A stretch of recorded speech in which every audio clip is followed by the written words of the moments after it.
Council for green revolution కార్యక్రమం Narayanpet district Narva mandal Narva స్కూల్లో నిర్వహించడానికి మాకు అనుమతి ఇచ్చినందుకు మీకు అందరికీ పేరు పేరున ధన్యవాదాలు తెలియజేస్తున్నాం. అయితే ఇక్కడ ఈరోజు ఈ ప్రోగ్రాం అసలు ఏంటిది, మనం ఎందుకోసం జరుపుకుంటున్నాం అనేది ముఖ్యంగా అవగాహన కావాల్సింది విద్యార్థులకు. ఎందుకంటే ఇది ఫ్యూచర్ జనరేషన్స్ కోసం వేసినటువంటి ఒక ప్రణాళిక. ఈరోజు మనందరం కూడా కేవలం మన గ్రామం, మన పాఠశాల, మన ఊరు కాకుండా మొత్తం ప్రపంచం ఎదుర్కొంటున్నటువంటి అతి పెద్ద సమస్య క్లైమేట్ చేంజ్. యుద్ధం వస్తే ఏదో ఒక ప్రాంతంలో నష్టం జరుగుతుంది, కానీ వాతావరణ మార్పులతో వచ్చే నష్టం ఎప్పుడు ఎక్కడ ఏ ప్రాంతంలో వస్తుందో ఎవరం చెప్పలేం. కాబట్టి దానికి ప్రతి ఒక్కరం కూడా ఇబ్బంది పడాల్సిన సమయం వస్తుంది. కాబట్టి మరి మనందరం అసలు ఎందుకు ఇలాంటి వాతావరణ మార్పులు జరుగుతున్నాయి, మరి ఆ మార్పును అలాగే జరగనిచ్చి వదిలేస్తే అసలు మనకి రాబోయే తరాలకి భవిష్యత్తు ఉందా అనేటువంటి ప్రశ్న మనం వేసుకున్నప్పుడు సైంటిస్టులు హెచ్చరించినటువంటి విషయం ఏంటి అంటే 2050 వరకు మనం ఇలాగే, అంటే ఎలాంటి యాక్షన్ తీసుకోకుండా ఇప్పుడు ఎలాగైతే ఉంటున్నాం అలాగే ఉంటే మొత్తం భూగోళం అనేది ఉండదు అని వారు చెప్తున్నటువంటి విషయం. మరి మా తరం అయితే అయిపోతుంది, కానీ నెక్స్ట్ మీ తరం ఉన్నారు కదా. 2050 అంటే ఎంత దూరం ఉంది? చాలా దూరం ఉందా, దగ్గరుందా? ఓన్లీ 25 years ఇంకా మనకు మిగిలింది. 25 years వరకు మీరు మా అంత ఏజ్కి వస్తారు, మళ్ళీ మీ పిల్లలు ఉంటారు, వాళ్ళకి నో ఫ్యూచర్. అంటే ఇదేదో ఊరికే భయపెట్టడానికి చెప్పే విషయం కాదు నాన్న. ఎందుకంటే సైంటిస్టులు ఆల్రెడీ 60 years నుంచి మనకి ఇది ఇప్పుడు వచ్చే ప్రజెంట్ సిచ్యువేషన్ వాళ్ళు మనకు హెచ్చరిక చేస్తున్నారు. కానీ మనం ఎవ్వరం కూడా దాన్ని పట్టించుకోకుండా ఏమైతుంది అని జరుపుకుంటూ వస్తే ఈరోజు మనం అవి ఫేస్ చేస్తూ ఉన్నాం. మరి 2050లో వాళ్ళు చెప్పింది జరగదు అని ఎవరైనా గ్యారంటీ ఇవ్వగలమా? కాబట్టి ఈరోజు కౌన్సిల్ ఫర్ గ్రీన్ రెవల్యూషన్ చేస్తున్న ప్రయత్నం ఏంటి అంటే భవిష్యత్ బాగు చేసుకోవడానికి, భవిష్యత్ తరాలను నడిపించేటువంటి ఒక పిల్లల లోపల పర్యావరణ స్పృహను నెలకొల్పడమే సిజిఆర్ చేస్తున్నటువంటి పని.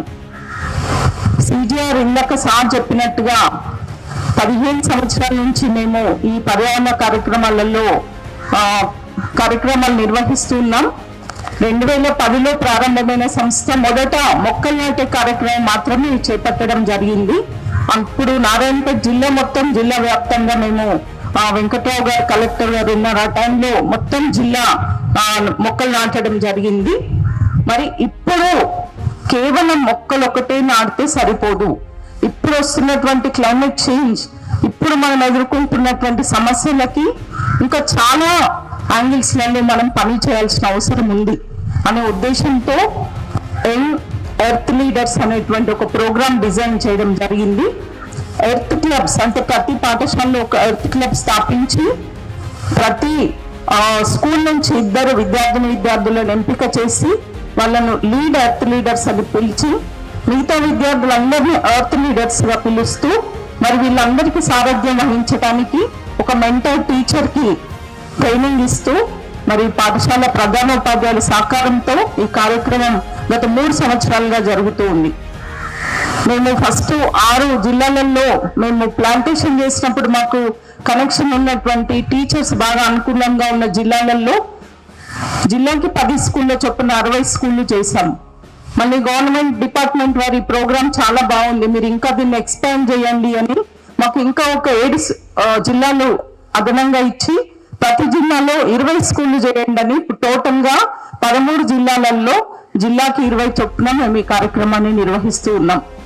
దాంట్లో భాగంగా ప్రతి జిల్లాకి 20 స్కూళ్ళు ఉన్నప్పటికీ కొంచెం ఎక్కువ స్ట్రెంత్ ఉన్న స్కూళ్ళల్లో ఇలాంటి ఒక మోడల్స్, వాటర్ హార్వెస్టింగ్ కిట్ కావచ్చు, మెడిసినల్ గార్డెన్స్ కావచ్చు, ఇట్లా లైవ్ గా పిల్లలకు చూపించి మరి బుక్స్ లో చాలా మటుకు మీకు పర్యావరణం గురించి చాలా లెసన్స్ ఉన్నాయి, మేము ఈ బుక్స్ అన్ని చదవడం జరిగింది. కానీ ఉట్టిగా బుక్ చదివితే పర్యావరణంలో మార్పు వస్తుందా? మీరు చెప్పండి. రాదు కదా. మనం వాటర్ హార్వెస్టింగ్ పిట్ తీస్తే వర్షం పడ్డ నీళ్ళు అందులో పోతే పర్యావరణం మారుతుంది. కానీ వాటర్ హార్వెస్టింగ్ పిట్ ఎట్లా తీయాలా, ఏం చేయాలని మనం 1,00,000 సార్లు చదివినా ఏం ఉపయోగం లేదు. అందుకని పిల్లలు అంటే ఒక్క పాఠశాలలో ఒక్క కార్యక్రమం నిర్వహిస్తే దాదాపు ఒక 200-300 మంది పిల్లల మైండ్లలో ఆలోచన అనేది మనం క్రియేట్ చేయగలుగుతామనే ఉద్దేశంతో ఈ కార్యక్రమాన్ని పాఠశాలల ద్వారా మీ ద్వారా నిర్వహించడం జరుగుతుంది. మరి ఈ రోజు ఇక్కడ కూర్చున్న విద్యార్థులందరికీ బహుశా ఈ ప్రోగ్రాం ఎందుకు పెట్టారు ఏంటి అని పూర్తి అవగాహన లేకపోవచ్చు.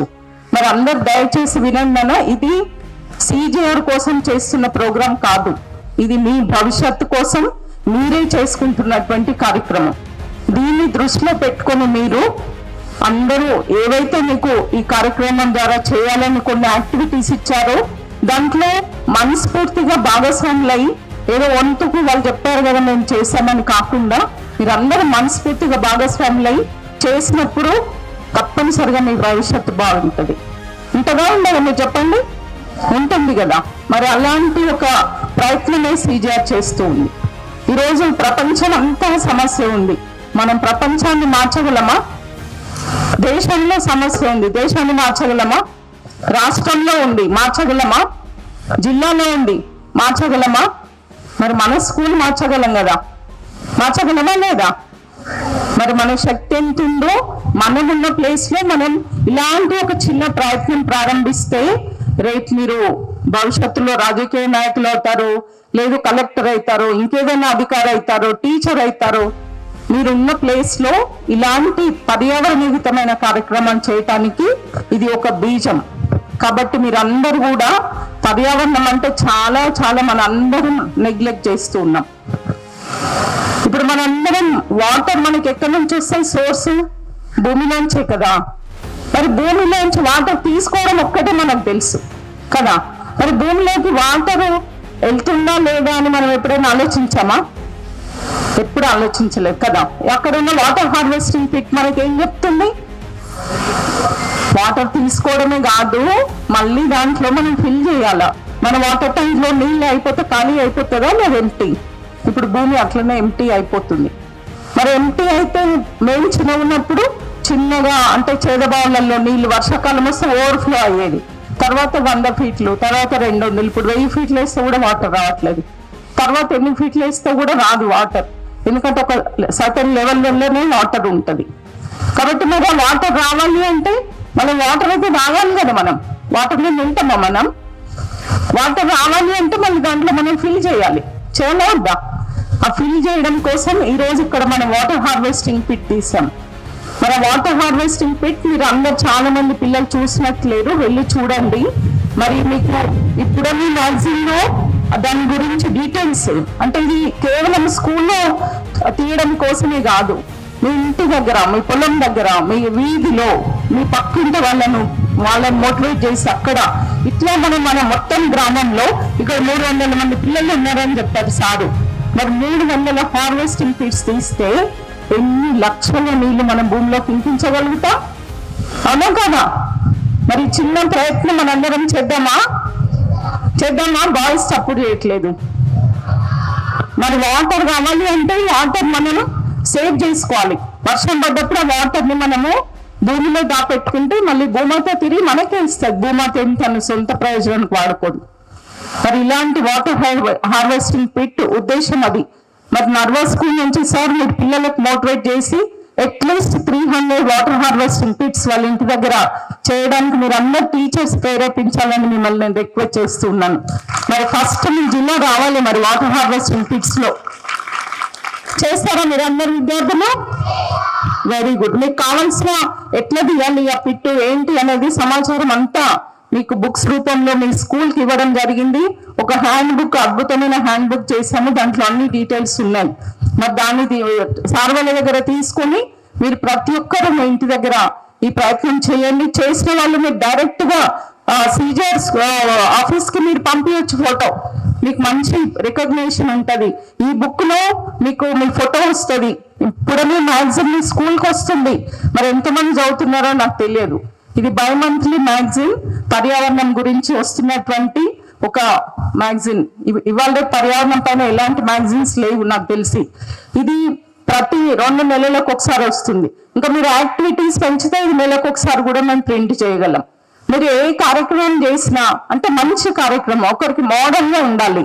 అప్పుడు దీంట్లో మీ ఫోటో వస్తుంది, మీ స్కూల్ గురించి మీ గురించి డీటెయిల్స్ వస్తాయి. మరి మీరు అందరూ ప్రయత్నం చేస్తారా? లేదు మీకు ఏమైనా ఆలోచన వచ్చింది పర్యావరణం గురించి ఇట్లా చేయొచ్చు అని, ఆ థాట్ కూడా మీరు రాసి CGR ఆఫీస్కి పంపించవచ్చు. అప్పుడు మీరు దీంట్లో ఒక ఆర్టికల్ లాగా మీది కూడా వస్తుంది పిల్లలది. మరి ఇది మీరు అందరు చేయాలని మిమ్మల్ని రిక్వెస్ట్ చేస్తున్నాను. నెక్స్ట్ ఇది మనము మెడిసినల్ గార్డెన్ ఒకటి ఇక్కడ ఎస్టాబ్లిష్ చేసుకోవడం జరిగింది ఈ రోజు. అసలు ఎంత అద్భుతంగా చెప్పారన్నా పిల్లలందరూ, కానీ మిగతా పిల్లలు ఎవరికి దాని గురించి నాలెడ్జ్ లేదు నాకు తెలిసి. అవునా? ఎవరైతే ఎక్స్ప్లెయిన్ చేశారో వాళ్ళకి మాత్రం దాని గురించి ఐడియా ఉంది. మరి దీనికి అందరికీ ఐడియా, అది ఆ నాలెడ్జ్ రావాలంటే ఏం చేద్దాం, మీరే నాకు ఒక ఐడియా ఇవ్వండి. అంటే మీరు ఈ ఐడియా ఇస్తే నేను ఈరోజు ఈ స్కూల్ విజిట్స్ ఫస్ట్ స్కూల్ ఇది, ఈరోజు ఫస్ట్ డే ఫస్ట్ స్కూల్, మిగతా 300 స్కూల్ తిరగాలి నేను 13 జిల్లాలలో. మీరు ఇచ్చే ఐడియా తీసుకుని వెళ్ళి నేను అక్కడ వాళ్ళకి చెప్తాను. ఎవరైనా ఒకరు లేచి, మరి ఇప్పుడు అక్కడ మెడిసినల్ ప్లాంట్స్ గురించి పిల్లలు చెప్పారు, మరి మొత్తం పిల్లలకి నాలెడ్జ్ షేర్ కావాలంటే మనం ఏం చేద్దాం? ఎవరైనా ఒకరు, అమ్మాయిలు అబ్బాయిలు ఎవరు చెప్తారో చెప్పండి. మీరు ఎవరు చెప్పకపోతే మరి సార్ని అడుగుతాను నేను మళ్ళీ. చెప్తున్నాను, ఏం భయపడాల్సిన అవసరం లేదు. మీకు మంచి థాట్స్ వస్తాయి నాకు తెలుసు, మీరు ఆలోచించగలుగుతారు. ఇప్పుడు మీరు కొందరికి నాలెడ్జ్ ఉంది కదా, మిగతా అందరికీ వాటి గురించి తెలియాలి. ఎట్లా చేద్దాం చెప్పండి. అమ్మాయిలు ఇప్పటిదాకా బాగా ఎక్స్ప్లెయిన్ చేశారు కదా, చెప్పండి ఎట్లా చేద్దాం, అందరికి ఎట్లా నాలెడ్జ్ షేర్ కావాలి. 2 ఐడియాలు ఇవ్వండి, అందులో కొంచెం ఏది బాగుంటుంది తీసుకుందాం. చెప్పండి, నేను చెప్తున్నాను. లే ఏం పేరు? జయశ్రీ. ఓకే, చెప్తున్నాను. డైలీ ప్రేయర్ లో ఎక్స్ప్లెయిన్ చేయాలి. ఓకే. బుక్స్ లో ఎక్స్ప్లెయిన్ చేసేటట్టు చేయాలి, టీచర్స్ తో మాట్లాడి. ఓకే. రోజు ఒక ప్లాంట్ గురించా ప్రేయర్ లో? ఓకేనా సార్? ఇది వెరీ గుడ్. ఇంకెవరైనా ఇంకేమైనా ఐడియా చెప్తారా? Myself B Pratyusha from 10th AM. క్లాస్లలో వేసి క్లాస్లో ప్లే చేసి ఎక్స్ప్లెయిన్ చేయాలి. Good idea, very good idea. Good. ఇంకా నెక్స్ట్ కిచెన్ గార్డెన్. ఇంకొక సార్ చెప్పారు, ఫస్ట్ హెడ్ మాస్టర్ సార్ కి ధన్యవాదాలు. ఎందుకంటే మంచి అద్భుతమైన ఫెన్సింగ్ సార్ ప్రొవైడ్ చేశారు. గట్టిగా ఒకసారి సార్ చప్పట్లు కొట్టాలి మన అందరం కూడా.